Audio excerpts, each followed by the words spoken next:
It was in October of 2010 that you let us know that you were dating this baseball player named Chris, and you were going to bring him by one of our tailgates for us to meet him.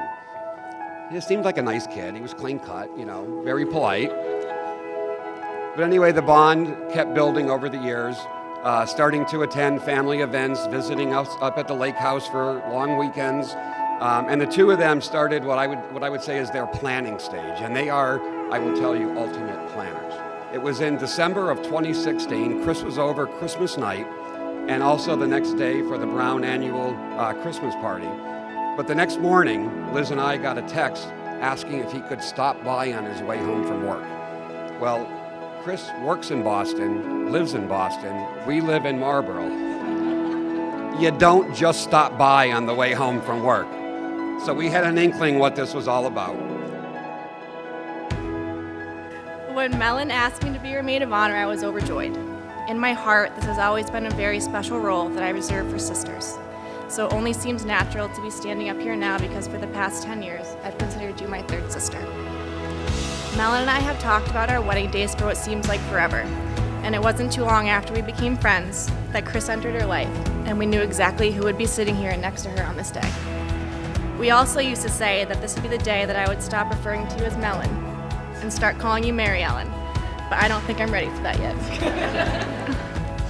I met Maryellen on April 22nd, 2008, when I messaged her on Facebook and asked her to be my roommate. Over those 4 years of college, we not only shared a bedroom, but we were also right by each other's side for all of life's biggest moments. The most significant being our Halloween party junior year, when Chris finally asked Maryellen to be his girlfriend. I'm sure most of you know that Christopher and Maryellen have been together for 7.5 years. So when I was kind of thinking about my theme for this speech, I thought, what made Chris so different that he was able to commit himself to Maryellen for that whole time period in his 20s while the world was spinning crazy around him?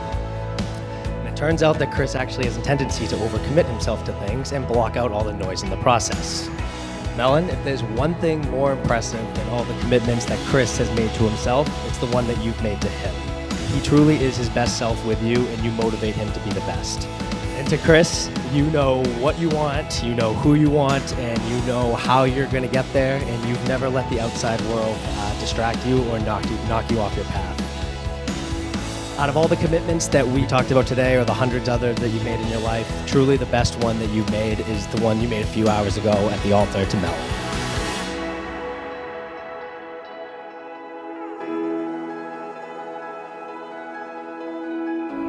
I, Christopher, take you, Maryellen, to be my wife. I promise to be faithful to you in good times and bad, in sickness and in health, to love you and honor you all the days of my life.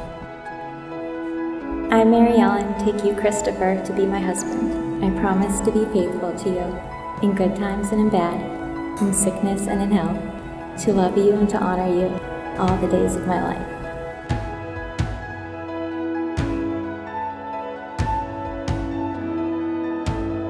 Let me be the very first to introduce to you Mr. and Mrs.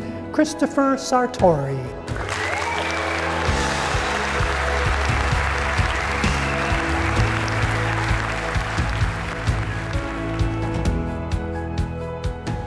Watching them over the whole last year plus that they've been planning this wedding, it's very clear that they planned all the details. Everything that you see here today, everything in the venue was the two of them. It's very apparent to Liz and I know Paul and Joanne, it's very apparent to you. These two are meant to be together. You have our blessings as you start your married life. Congratulations.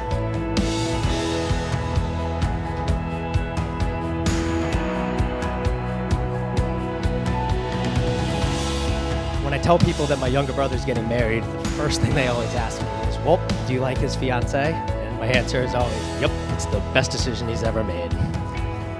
Congratulations to you, to Maryellen, and I wish you nothing but the best in your life, in your marriage. Cheers.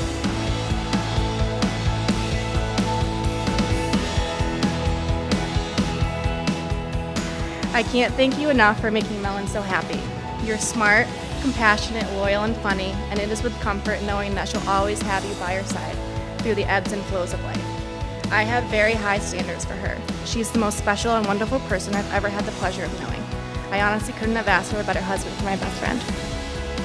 My wish for you is that as the years go by, your love for each other will continue to strengthen and grow, and that you'll look back on this day, your wedding day, as the day you love each other the least.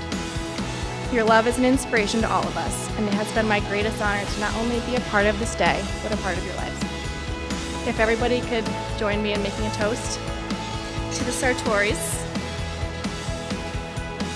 to every day being this perfect and sometimes better. Cheers. I love you guys.